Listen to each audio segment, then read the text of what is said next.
Outside of maximizing their draft lottery odds, what exactly are the Bulls playing for over the final 35 games of the NBA season? Wendell Carter Jr.'s rookie season is most likely over after going through surgery to repair ligament damage to his left thumb, so the 19-year-old center won't be able to continue to develop his offensive game.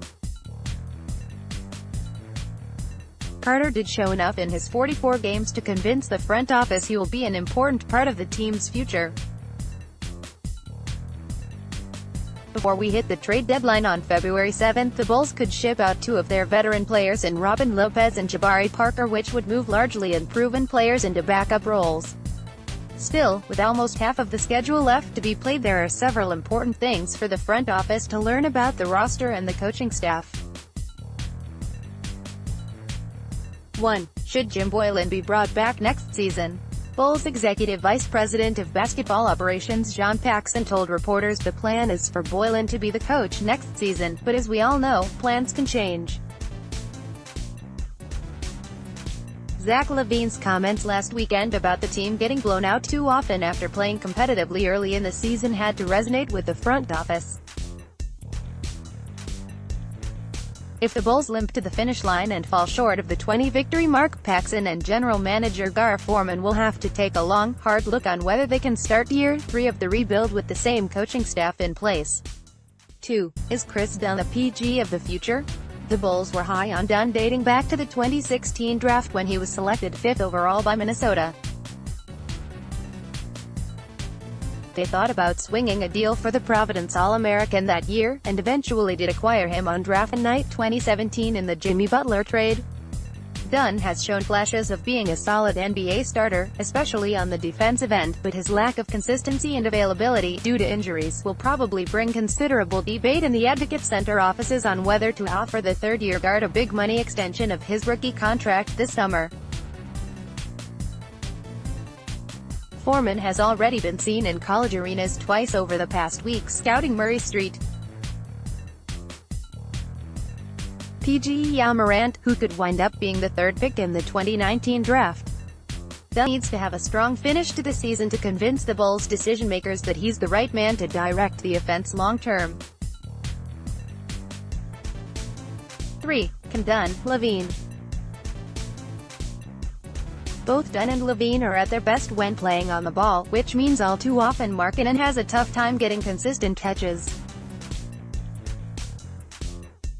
The Bulls coaching staff and front office will be watching closely over the final 2.5 months to see if the threesome can coexist or if a trade might be necessary to improve offensive efficiency.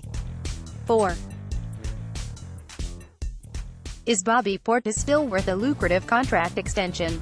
The Bulls worked with Portis' agent right up to the opening night deadline with hopes of extending the fourth-year forward center. Reportedly, the Bulls made a very competitive offer on a 4-year contract, but Portis and his agent decided to roll the dice and see if he might do better as a restricted free agent this summer. Problem is Portis has already missed 2 long stretches of the season because of knee and ankle injuries, which could hurt his value in a crowded 2019 free agent market. The Bulls will have to evaluate his play over the final 35 games and decide if a good shooting sixth man is worth a 4-year contract that could fall anywhere from $48 to $64 million. 5. Is Chandler Hutchison a starting caliber SF? The Bulls are happy with Hutchison's growth over the first half of the season, but questions remain about his ability to shoot consistently from the outside. On a team lacking consistent three-point shooting, can the Bulls afford to start a non-shooter at a position that normally features a primary scoring threat? With the Bulls hoping to land Zion Williamson or R.J.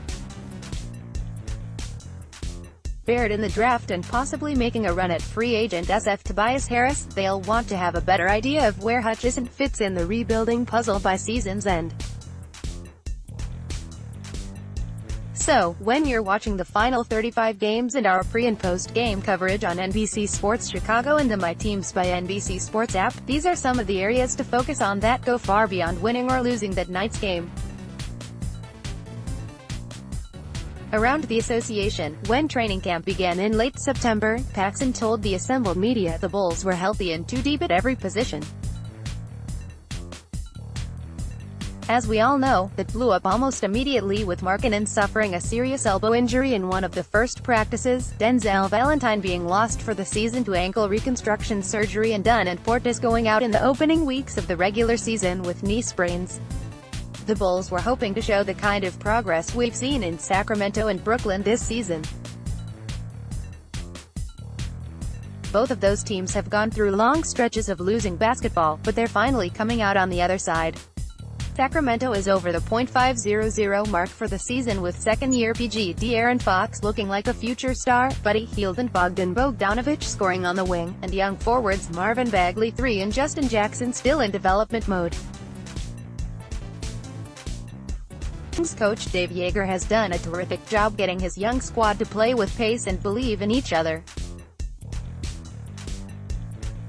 Plus, Sacramento will have significant cap space this summer to try to add a veteran start to a team on the rise. The situation looks even brighter in Brooklyn, where the Nets currently hold the 6th playoff spot in the East, own 2 first-round picks in the upcoming draft, and have the potential to offer 2 max contracts in free agency. In case you didn't know, the Nets have won 17 of their last 22 games, and their improvement hasn't been lost on the rest of the league. Head coach Kenny Atkinson told Newsday's Barbara Baker, "Hopefully, there's really talk among players in the league, like, hey, that's a neat place to go to, they care for their players. It's a positive culture, a collaborative culture.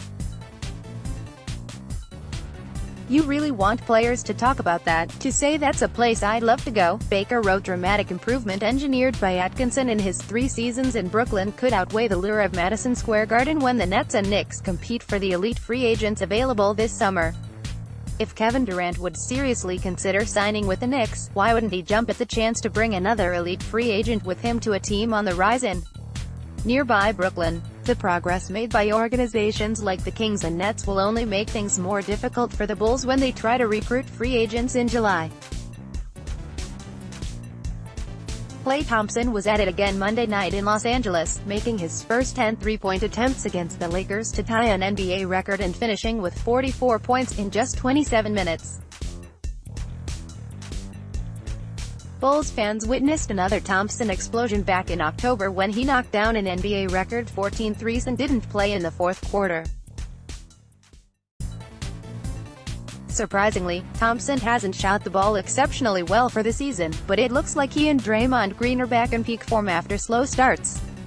The Warriors have won 8 in a row, Steph Curry and Kevin Durant are playing at MVP level, they've got another former All-Star in the lineup with DeMarcus Cousins at center, and they've taken over first place in the West.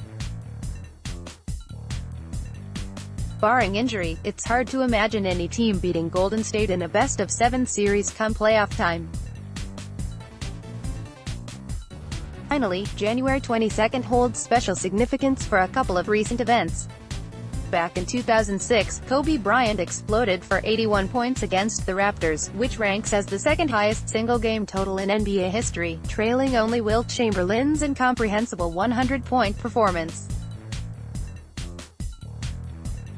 Closer to home, January 22, 2010 is the night Derrick Rose unleashed that iconic two-hand thunder dunk on top of Suns guard Goran Dragic. It definitely ranks as one of the signature moments in Rose's career, and the classic call by Stacey King has been replayed locally and nationally hundreds of times. Check it out on our website when you get a chance. I guarantee it will still bring a smile to your face.